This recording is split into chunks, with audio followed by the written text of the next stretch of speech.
are. Welcome to the Outdoors Missouri. Let's go. Howdy folks, this is Billy with the Outdoors Missouri, and I'm reloading some 243 for a friend of mine. And the very first step we do when we're reloading 243 or any kind of ammunition is tumbling. Alright, so now that we're done tumbling, we're going to extract our rounds from the tumbling media. So the way I do it, once I get a healthy amount, I dump it back in here.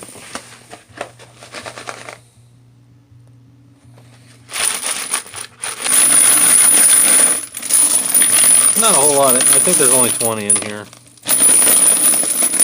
That's okay. Nice and clean and shiny. Except for this one. This one's ugly.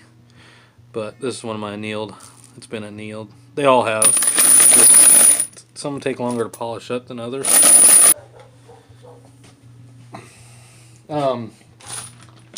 The next thing I want to do is put all them pieces of brass after I get all the media out of them. Put them in this bag here. And then take some of this stuff and just give them a healthy little dose.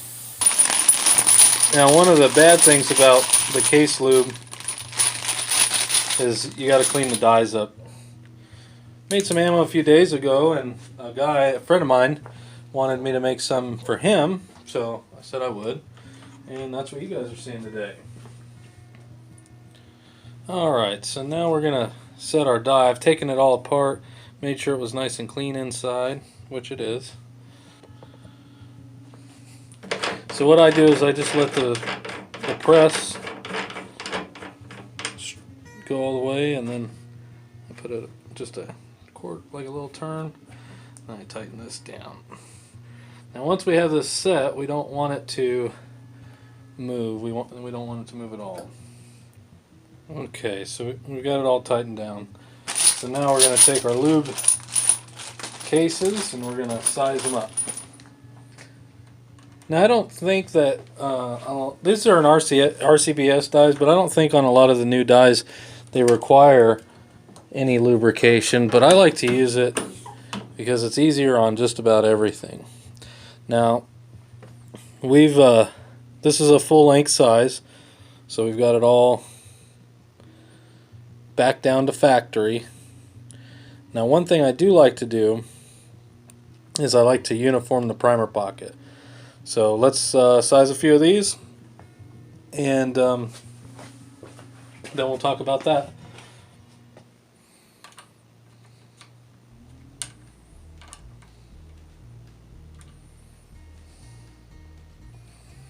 Oh, that's really strange. The primer's coming out of it, so it won't fit in the shell holder.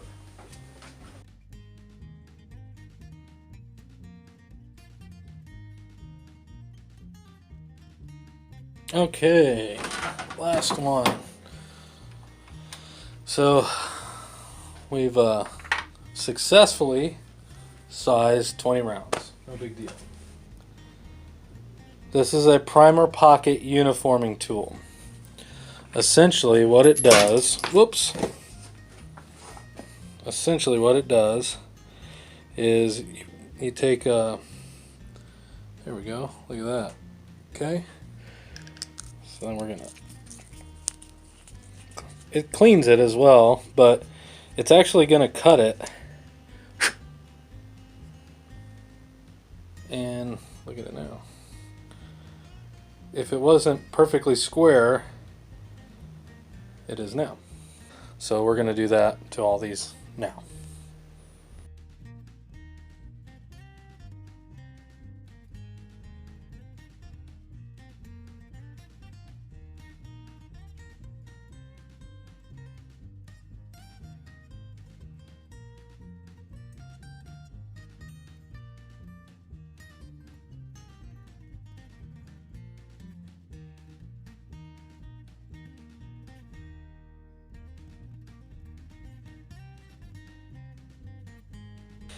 Alright, now at this point they have been sized and the primer pocket's been cleaned out. So the very next thing we're going to need is these tools right here. Trimming. So I'm going to chuck this up in the drill. Not a sponsor. And so all you have to do is take your casing, you throw it in there, and then I like to tighten it down a little bit. And then you run this inside. Oh yeah, that one needed trimmed. Yeah. So now you end up with some really flat sides. So you want to take a chamfering tool, just a little tweak there and a little bit there, and bada bing, this case is trimmed. Okay, these aren't the most accurate, but this is post trimming. Okay, that's what you get.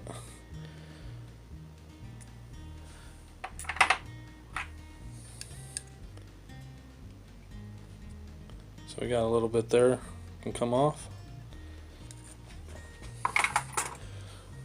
You can check them. The beauty about this setup is you just run the thing, and if it doesn't get to them, then it's fine.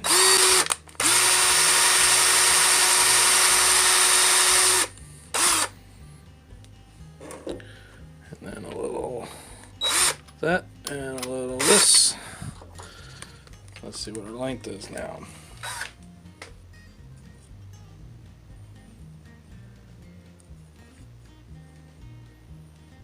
There it is. I'm squeezing it too hard. 1/2 thousandth, no big deal.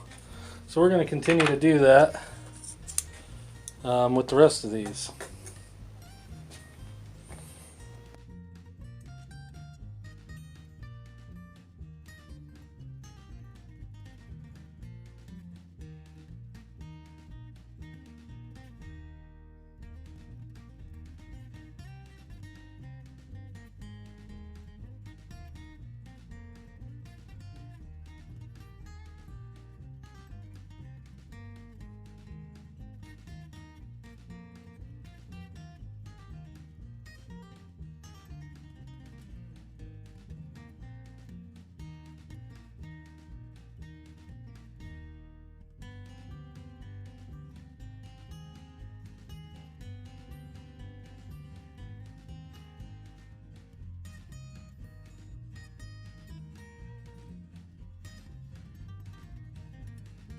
Alright, so all 20 of our rounds have been trimmed and chamfered. So the next step is going to be priming. There's a whole bunch of different ways to prime. You can use a hand priming tool, which I have one of those. This is what I prime 9mm with. Sometimes you can just take a bunch of shells, put them in a bucket, and prime them right there. Sitting on the couch or whatever, just sit there and prime them by hand. Then there's the dies that go on the press, which for rifle, it seems to be the most accurate for me. So you have a little box that's got everything you need in here. And then this one goes on. And this shell holder is going to come off and go up here. And in its place, we're going to get this one. And this takes the large primer. Boom. Large rifle priming. And that's it for that. So that's all set up. Now to set this, what I like to do, I do it the same way as I set all my dies. Now it won't move. So we're happy with that. So now we're going to prime these 20 cases. Before we load them, I almost forgot. I like to brush out the necks. So I just take one of these old brushes here and clean out the necks. So let's do that real quick.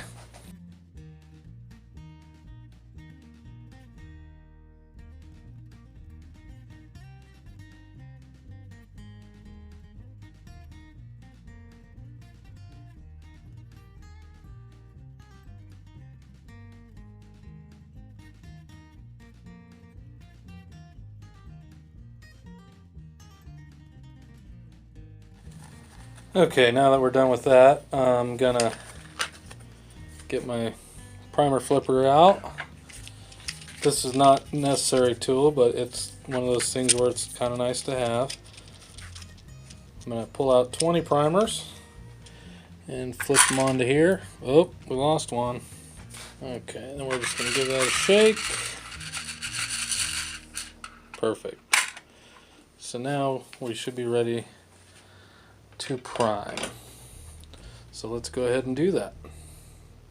What I'm gonna do is I'm just gonna take one primer, I'm gonna put it in here. Pull that down, put a shell in. You want to be wearing some safety glasses or something like that for this, because if this goes off, it could go into your eye.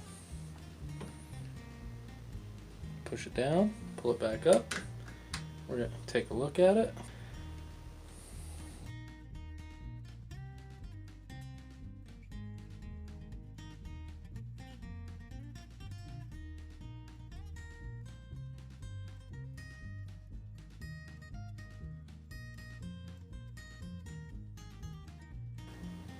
Alright, so we're all primed up and ready to go. So the last thing that we're going to do is we're going to do a powder charge and bullet seating.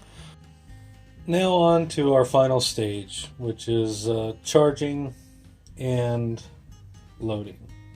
I guess putting the powder in and putting the bullet on. That's going to be our final step. Your powder manufacturers will sometimes have them online, or you just buy a book and it'll tell you exactly how much powder to use, and you want to stay within their minimum and maximum range. But realistically, you do all this stuff at your own risk. So, I mean, something bad could happen at any point forward. The next thing I want to do is I want to put my powder in my powder drop. Is that if you fill it up, it works really good. If you run it about below this line here it's questionable how consistent it is. Now the next thing we're going to do is we're going to get our Rangemaster 750 up and running. Zero this out. So that should be 0. So now we need to find out what our load data is going to be. Okay, so here's what we're working with. So, I don't know if you can see that, but our minimum is 33 grains. That's going to give us a velocity of approximately 2,745 with a pressure of 43,500. And the maximum is 36.5, so only 3.5 grains more. The velocity only goes up 200 feet per second, but the pressure goes up substantially to 51,000. So I think a minimum load should be plenty for this. But there again, you should consult your load data book with the specific powder that you're using. Of course, you can see this is for IMR 4064, which is this. And the bullet weight is the same. We're going to use the overall length, or the COL. We're going to use that for this bullet as well. There we go. Okay, so we're going to back this guy out just a hair. Actually, a lot. Okay, let's see where that got us. Now let's see what she said at. So we're at 28 grains, so we're pretty close.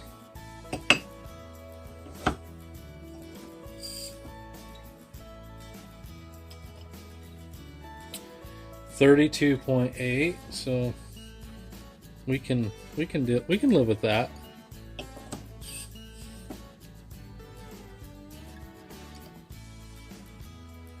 There we go, 32.8. Now watch this.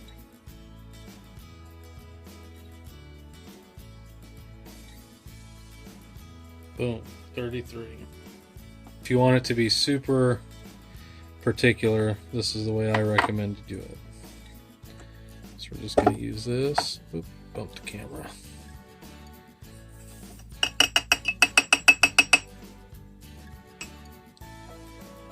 There's one.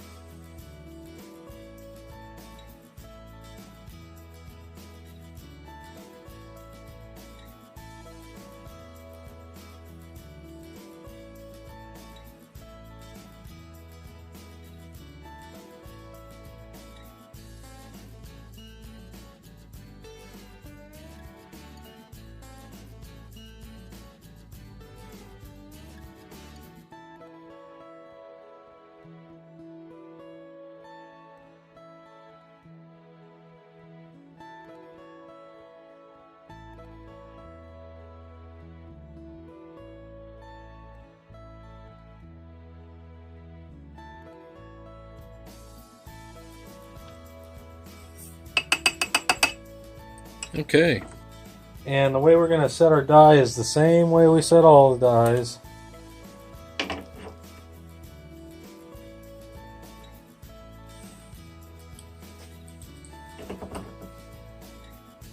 Torque it on there.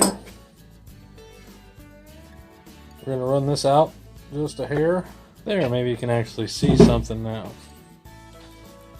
Okay. So our bullet length is going to be 2.650 on the calipers. That's what we're going for. 2.650.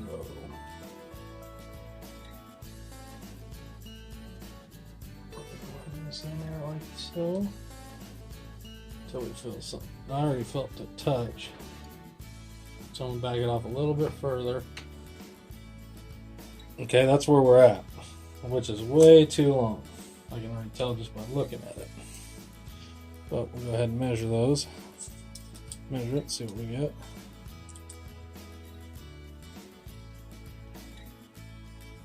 It's not as far as I thought. I don't know if you can see that. 2.944. So we got a little ways to go, so we'll give it a twist there.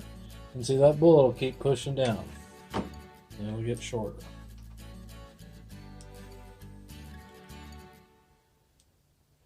Let's see where we're at now.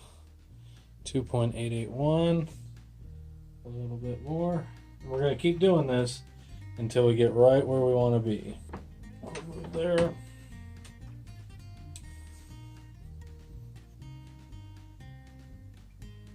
.699.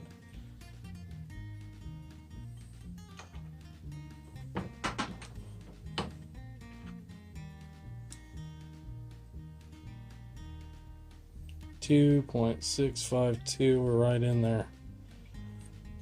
Ooh, that's close. Just gonna move it just a smidge. Let's see what that gets us. Boom, 2.650. That's where we're gonna leave it. All right, so we're gonna load these up.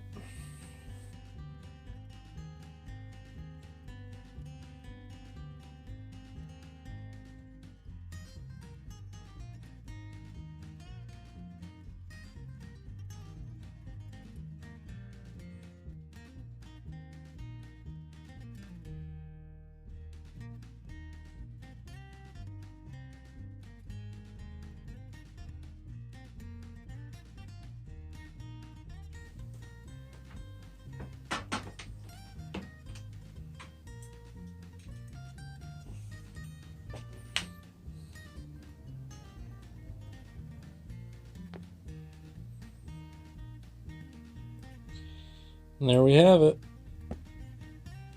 You've watched me take a fully range brass, tumbled it all the way up to the finished product for the 243. So thanks a lot for watching, and go ahead and give me a like, throw me a comment, and we'll see you guys around.